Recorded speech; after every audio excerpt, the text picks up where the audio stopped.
slovenské dusno, ktoré sem so mnou vešlo.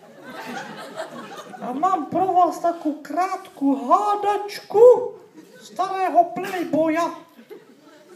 Viete, aký je rozdiel medzi Darou Rawlings a Adrianou Sklenárikovou?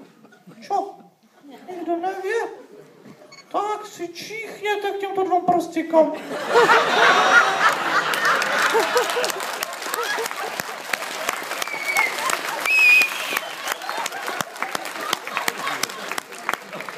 Je to hneď jasné, ne?